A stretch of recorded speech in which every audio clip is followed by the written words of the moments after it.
What's going on, everyone? You're in the right place if you're a fan of football. I'm Waiver Wire Queen, and tonight I'm going to be talking about 5 teams I feel should be on the phone calling about Julio Jones. They need to get on the phone and call the Falcons and see if they can pull a trade for Julio Jones.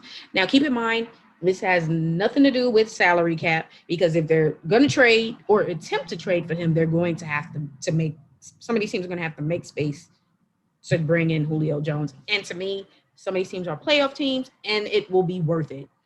But before we do that, y'all hit that like button if you're a fan of football and if you love fantasy sports and you want to see more videos like this from Waiver Wire Queen. And it's just going to make the YouTube algorithm go crazy so you can see more of these great videos. All right, y'all. So now hear me out, okay?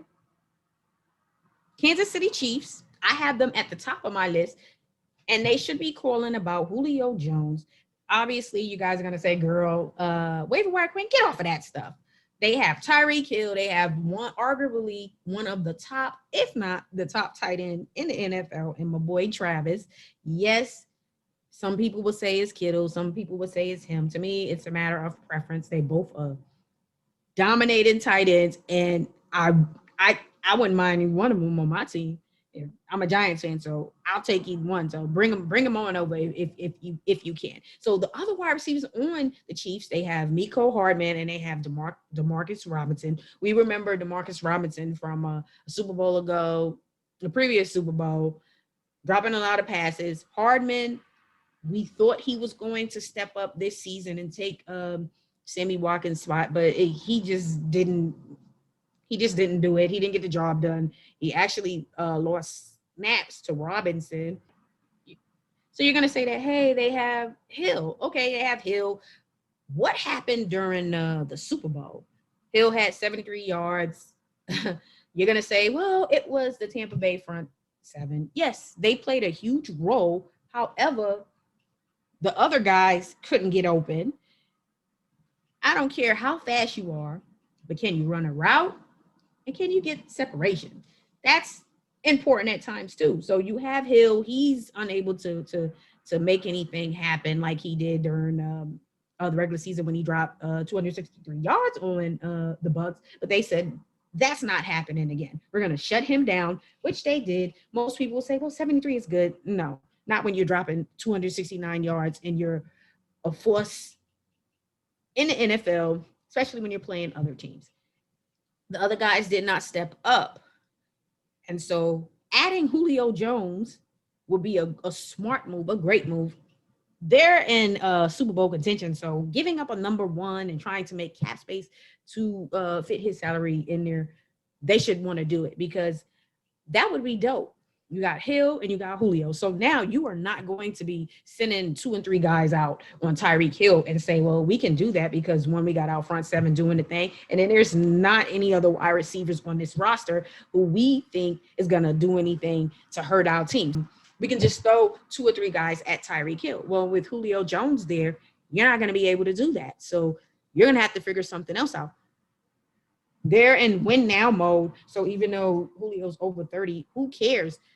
This would be a great fit for them. Kansas City, get on that phone and holler at the Falcons and make it happen. Create the cap space. Give up the first round pick that they want because we already know that your first round pick is not going to, it's going to be a late first round pick. So you do what you got to do. This would be a smart move for them. Second team, I think, should look at Julio Jones and get on the phone and call, which they probably have been doing, but they really don't want to give up on number one. It's the Tennessee Titans. Yes, Tennessee Titans. They have a young stud, and A.J. Brown. He's young. He's really good. But when I look at the other wide receivers, I'm like, okay, well, yeah, they let Corey Davis go.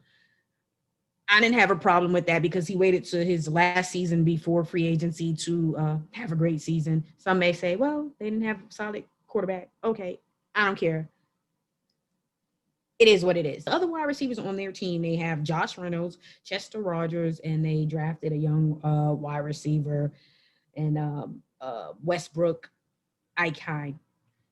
Okay, they need more wide receivers. They're a run first team. So what? I don't care if they're run first team. And to me, I feel like they should have prioritized addressing wide receivers. So for me, the Titans, you're in win now mode. And even though you are a run first team, you bring in Julio Jones, which would be great for AJ Brown. And now you have two guys. You still have two guys. So Tennessee Titans are giving up a first. I mean, their first is not going to be top 10 because they are a playoff team. So they should get on the phone and call about Julio Jones. It's a smart move. It's the right move. It should be a move because right now their wide receivers is AJ Brown and nothing else. Should Waiver Wire Queen get out there and suit up and be the other wide receiver? I'm just joking, guys. I don't know. I can't run a route. Okay, so the third team who should be getting on the phone calling about Julio Jones is the Chicago Bears. They have Allen Robinson. To me, he is the only reliable wide receiver on that roster. Last two seasons, really solid considering the quarterback play. They have Anthony Miller and they have Darnell Mooney, who a lot of people are high on. Okay, cool. If you're high on them, fine. I feel like that's not good enough. They need more. And to me, you sign Andy Dalton and you bring in Julio. You're to me a win now team. Even though you did trade up to draft Justin Fields, I still feel like you're in a win now mode because you have that defense, which is not the same, but still a solid defense. And it should not just be Allen Robinson and then everyone else. So get on the phone and call the Falcons if you're the Bears. That's what I'm doing because you need more. Another team who should be on the phone calling because they really, really need wide receiver help are the Raiders. Right now, they have Henry Ruggs, John Brown, and Hunter Renfro at wide receiver. I feel like none of these wide receivers right now, and based on what they've done currently, should be considered their number one. I know Henry Ruggs was a rookie last season. He, didn't have a solid season. They're like, okay, Carr, we're gonna give him a second chance. Carr, let's see if you can get him the ball. It's Darren Waller or no one else. They let Aguilar go in free agency, which was a smart move. Patriots overpaid him over $20 million, which I don't think so. He had 5 seasons in Philly to prove that, hey, he was that guy that should have been paid over 20-something million. They overpaid for him. Smart move by the Raiders to not make that mistake. Cam isn't airing it out down the field much at this stage in his career, so it is what it is. But Julio Jones will definitely be a solid move for them. To me, this team is just a mess. So in Julio's mind, it's probably not going to be the best move for them. But say if they do swing a trade of Aaron Rodgers, which they're on his list, then Aaron Rodgers and Julio Jones together would be really good. Scary good. All right, y'all. So that brings me to my fifth team who I feel should be calling about Julio Jones, the Ravens. Okay, so we all know the Ravens are a run first team. That's why they're ranked fifth on this list. They have Marquise Brown, Miles Boykins. They signed Sammy Watkins, and they drafted Rashad Bateman, who some are raving about. He's a stud, guys. Yes, he is. But they're a run first team. They're not even looking to pass the ball enough to land a Julio Jones. But if they can, they're gonna have to open it up a bit and start passing the ball a bit more because he would end up being their best wide receiver. And just like on quite a few of these teams, he would be their best wide receiver. So they're in win now mode. So most of their first round picks that Atlanta is looking for is going to be a late first anyways. And they've drafted well. And you have Bateman, and you're looking to win a Super Bowl. And Julio Jones will help you with that. So if I'm the Ravens, I would get on that phone and holla at the Falcons and make that move. Another wild card possibility, which I don't see it happening because I feel they're in rebuild mode, are the Lions. They just don't have it at the wide receiver spot. So, I mean, yeah, but they're not going to make the move because I feel they're in rebuild mode and it just wouldn't make sense. But they can use wide receiver help. Are they going to do it?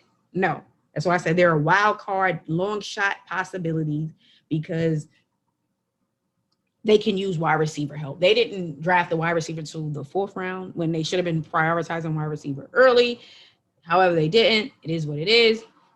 This trade is not going to happen, but I'm giving you a bunch of teams that can really use help at the wide receiver spot, considering the wide receivers they have. What do y'all think? Who do you think on this list should make the call and request that trade or present some type of offer that's going to be appealing to the Falcons? Who do you think Julio Jones is going to end up on? Do you think the Falcons are really going to make the trade? Because they have to. All right, y'all. Y'all hit that like button. If you love football, especially fantasy football, subscribe to the Waiver Wire Queen channel for more on sports. Follow me on Facebook, IG, Twitter, and TikTok at Waiver Wire Queen. Peace.